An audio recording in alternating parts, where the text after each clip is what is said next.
Hey y'all, Wacky Wormer here with another episode of my GregTech New Horizons playthrough.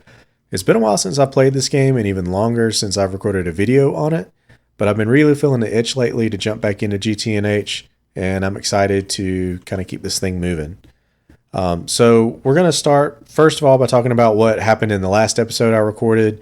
We're going to talk about what I've done offline or off camera, which really isn't much, and most of that was honestly like over a year ago. And then we're going to jump into today's content. So last episode, you'll remember we opened up the Twilight Portal. We crafted the quick and dirty portal generator or something like that. And we were able to jump into the Twilight Forest. In there, off camera, I did a little bit of mining, mostly for nickel and silver. Nickel is going to be a primary raw ingredient for the electric blast furnace, which was kind of the next thing I had, kind of the next milestone I had coming up. So I mined a bunch of nickel, and then actually if we jump, we'll just go right through the back here. If we look outside, I kind of overhauled my power generation a little bit, and I needed a lot of silver for that. So I crafted up 6 of these high pressure solar boilers. I've got a water tank dedicated to each set of 3. And then all this steam is piping into a new area of my base that is underground. So we'll visit that and kind of see where all the progress is, which isn't pretty. I'm still working on how I want to actually lay everything out. But you can see I've moved some of these furnace things down here, and I've crafted. I guess we'll start here, right? So the steam from the solar boilers is coming down into this railcraft tank here that can hold 2,000 buckets of steam, which is a pretty decent buffer until you turn this thing on. So this is the electric blast furnace that I built. I haven't put it to extensive use yet, but I have smelted a good bit of aluminum out of it. I was able to smelt enough of the gallium arsenide, I think it's called, to make a few diodes and I think I have 2 MV circuits right now. And that's kind of the extent of the progress I've made. I'm not really going to cover building the electric blast furnace in this episode. I don't know. I tried to record a video on it, and I don't know, it came off too tutorial-y, I guess. I don't really know. So I'm just going to kind of skip right over it. But steam coming out of this railcraft tank here, it pipes under the floor and then up into these 4 basic turbines, and then that's what is powering the electric blast furnace here. So there we go. In today's episode, we've got a few things we're going to do. Let's start by looking back here. So those 6 solar boilers up there, they don't remotely keep up with this thing when it's on, not even close. So I need a much better source of power. I know we've got oil, which will be refined into light fuel and then diesel and all that. I know it's coming up relatively soon, especially relatively soon in the grand scheme of GTNH, right? It's nothing. But before we get there, I'm still going to be running a lot of machines on steam and on, the turbines that are generating electricity off of steam. So I want to overhaul my steam production, and I'm going to do that in this room here. The plan is that I've got a bunch of these bonsai spruce trees down here. I'm going to put a crop manager on top of this slab, and it's going to harvest all the crops in this room, all the spruce trees.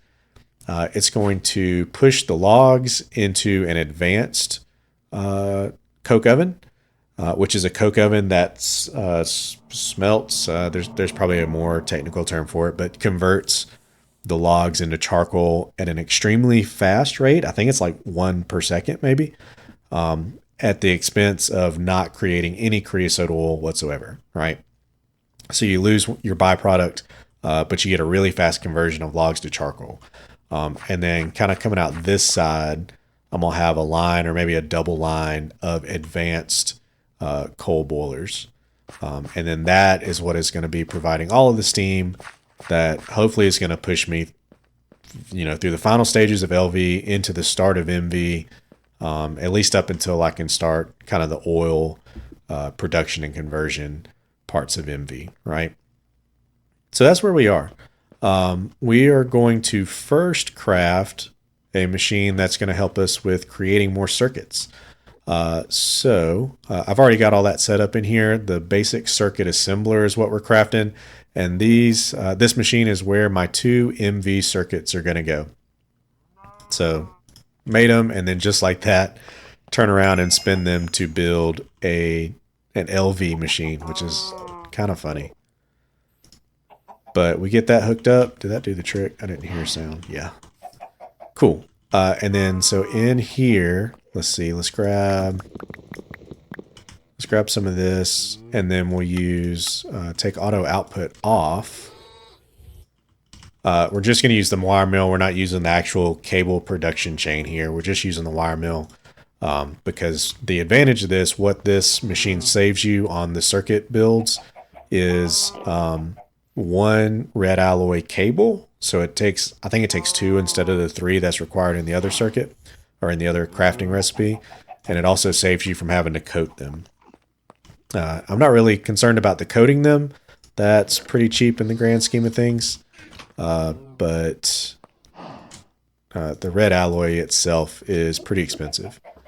So I think this is all the components that are needed. We can check this real quick. Yeah.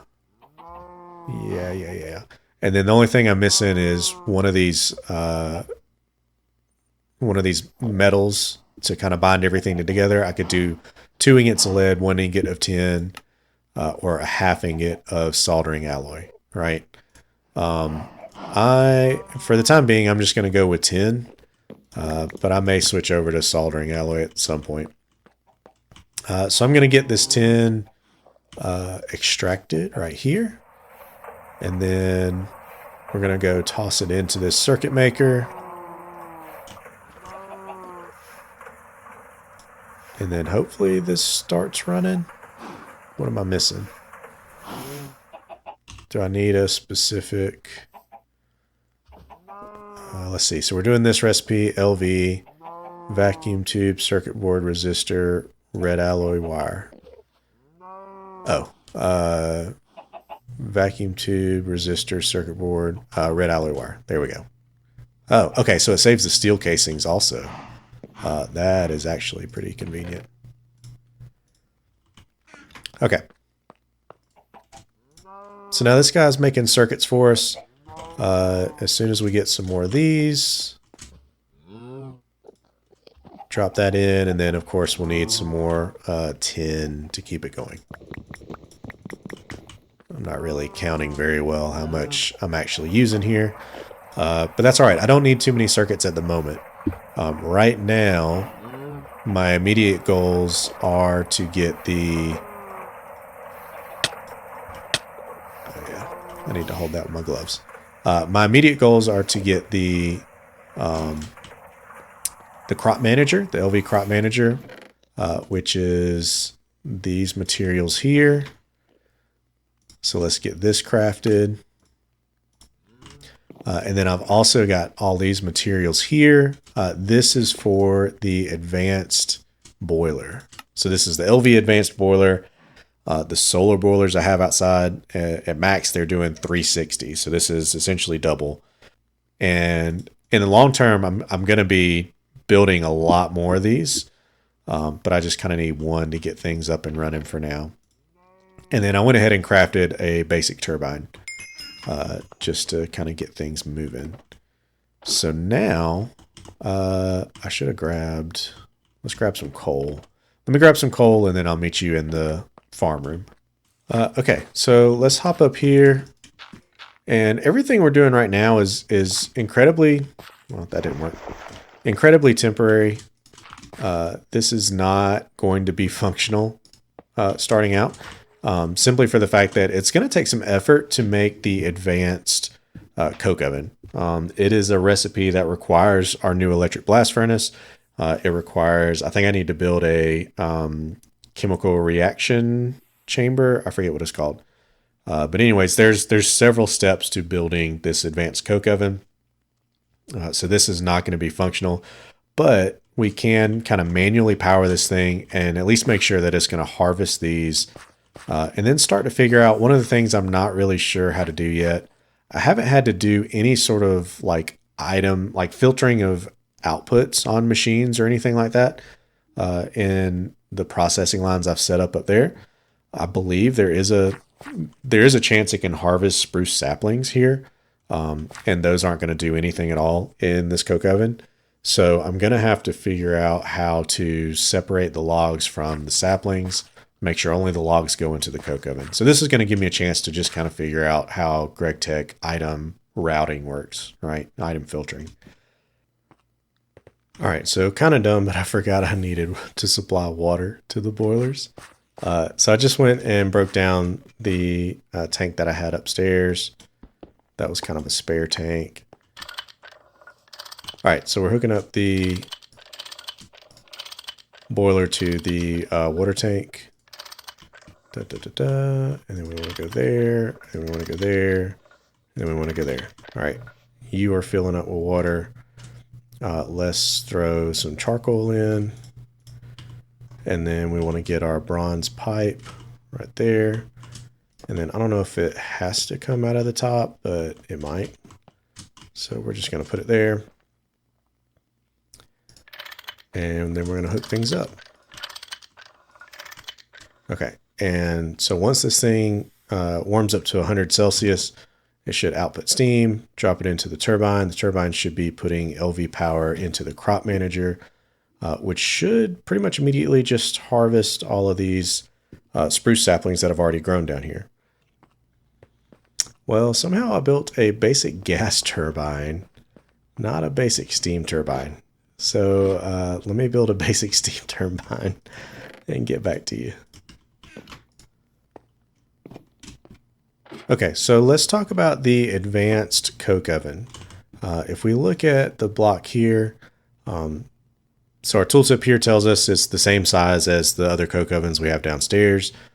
And it's going to be kind of a lengthy processing chain to get there. These bricks are going to be made in a blast furnace, and we need a supply of oxygen gas for that. That's a combination of infernal bricks with the normal coke oven bricks that we've been using. These infernal bricks, we're going to need a new machine called a chemical bath, and that's going to take in IC2 coolant, and then along with the hot netherrack brick to cool it down. So we're going to have to make this IC2 coolant, and then this hot netherrack brick is also made in the blast furnace with nether brick and oxygen. So we need oxygen for 2 stages of this process, and then we're also going to need this IC2 coolant, which is just a combination of lapis and water. Right, so that's not going to be hard to make. This oxygen, though, it's a byproduct of several different processing recipes, especially for like the limonite ores that are for the that are iron ores. Right, we get iron from those. They're byproducts of that, but it's also, I think it makes it less efficient. The yield of iron you get from those resources. And so what we're going to do is we're going to make an electrolyzer, an LV electrolyzer. So let's see, we've got everything but the machine hull, the glass, and 4 gold wires. Let's make sure output's off. So we craft that, and then I've got glass there. Oh, and then the machine hull. So let's get some more of that crafted. Hopefully I got enough tin cable.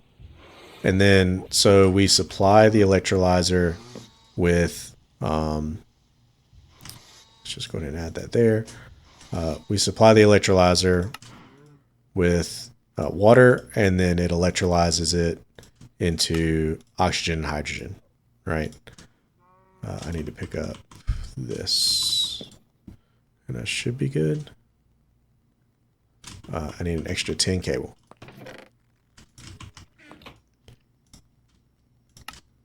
Okay, so there's our tin cable. So now we have an electrolyzer, and then we're going to need a few different, we're going to need to supply water to it, and then we're going to need to be able to take the hydrogen and oxygen out of it and store it in tanks.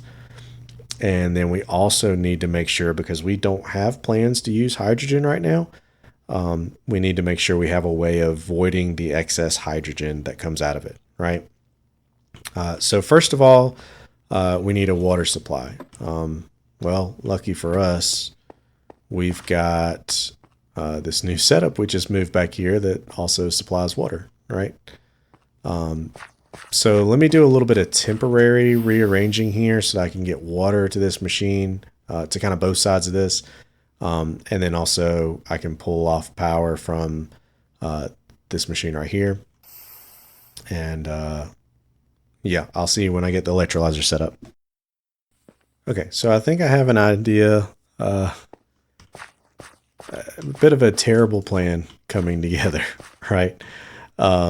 So it turns out this basic gas turbine that I have, I think it actually is going to come in a little bit handy. So what I'm going to do is I need to pipe this over to here. There we go. And make sure that comes out there. And then this is going to slowly fill with water. I went ahead and dumped a bucket in ahead of time, so it's going to very slowly fill with water. I haven't even backfilled this yet, and the furnace, yeah, it's not full yet, and it's not even running. I went ahead and took the charcoal out of it for now. But what's going to happen is this electrolyzer, it's going to electrolyze this water into oxygen and hydrogen. That hydrogen can actually run through a gas turbine and produce some power. It's less power than it takes the electrolyzer to produce it in the first place, but it's like 2/3 of it, right? So this makes running the electrolyzer a lot cheaper, but I do still have to supplement it with some of the steam power. Okay, so let's try this. So I've moved the basic gas turbine here. I've gone ahead and dropped the hydrogen in there. It consumed a little bit just to like top off the internal buffers of these things, right? But now our steam turbine's backed up. We're backed up all here with steam. This is starting to fill up. So let's just, let's see what happens. So let's drop the cell in there and then turn it back on. And then hopefully this thing kicks on at some point. Okay, there it goes. So it kicks on. We're starting the process. And hopefully, so we're pulling a lot of hydrogen out of there, which is fine. And then we haven't really started pulling steam out of that yet. And we're, okay. So I think it's going to be necessary to reuse that hydrogen back here in order to provide power to the electrolyzer, just in this kind of little setup we have here right now. So I'm just going to run this a lot, and all I'm going to do is move the oxygen that I get out of this thing over into the electric blast furnace, and then I can start running, because that's a totally separate power system. I can start running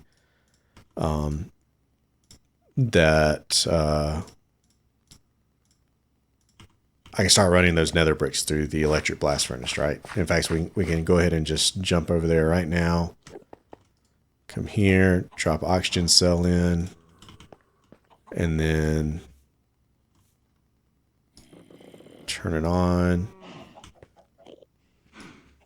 And then, yeah, so it's processing a 30-second recipe. And then we're currently holding up on steam reserves, but it's probably sucking it down out of those pipes up there. Anyways, I don't think our oxygen production is going to keep up with... I think the oxygen production is going to be the bottleneck, not steam production over here on this side, even though the boilers there are probably calcified anyways.